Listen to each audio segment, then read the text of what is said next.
সাহেব, সাহেব,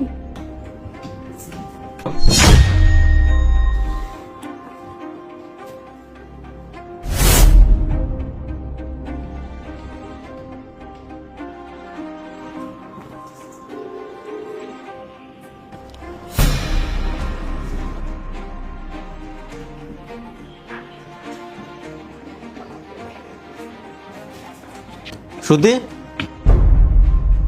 কি করছো তুমি? কিছু না, আমি তো অনলাইনে শপিং করছিলাম। তুমি তো জানোই আমি অনলাইনে শপিং করতে কতটা ভালোবাসি। আচ্ছা ঠিক আছে, তোমাকে একটা কথা বলা হয়নি। বলো না। আমার বস না ফোন করেছিল, আর একটা আর্জেন্ট মিটিংয়ের জন্য এক্ষুনি ডেকেছে, আর সেটা না আউট অফ কলকাতা। আর আজ রাতে নাও আসতে পারি, কাল সকালে আসতে পারি। তুমি একা থাকতে পারবে তো? তুমি তো জানোই প্রীতিশ, আমার একা থাকার অভ্যাস নেই। তুমি না থাকলে আমি তোমায় খুব মিস করব। ঠিক আছে, তোমার কাজটা তো ইম্পর্টেন্ট, তুমি যাও, আমি ম্যানেজ করে নেব। আমি তাহলে আন্টিকে বলে দিই তোমার সাথে থাকতে। না না, তুমি কি ধরনের কথা বলছো? আরে এইটুকু ব্যাপারের জন্য আন্টিকে বলার কি দরকার? আমি ম্যানেজ করে নেব।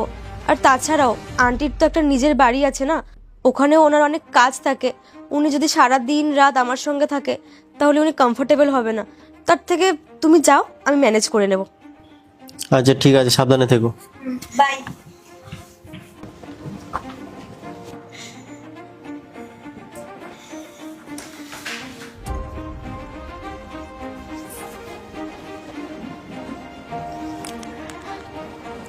হ্যালো বেবি, আমার হাজবেন্ড কাজে চলে গেছে, আর ও আজ রাত্রেবেলা বাড়ি আসবে না। ও আসবে কাল সকালে। তুমি তাড়াতাড়ি আমাদের বাড়িতে চলে আসো। আর তুমি তো বলছিলে না আমরা অনেকদিন একসাথে টাইম স্পেন্ড করিনি, তো আজ আমরা খুব ভালো করে টাইম স্পেন্ড করব। তুমি লেট করো না, আমি তোমার জন্য ওয়েট করছি। ওকে, বাই। আচ্ছা, তোমার হাজবেন্ড গেছে কোথায়? আমার হাজবেন্ডের অফিস থেকে ওর বস ফোন করেছিল, আর ওর হয়তো আর্জেন্ট কোনো কাজ পড়ে গেছে, আর ও তো রাত্রেবেলা বাড়ি ফিরবে না। ও আসবে সকালবেলা। আর তাই তো আমি তোমায় ডেকে নিলাম। হ্যাঁ, তুমি একদম ঠিক কাজ করেছো।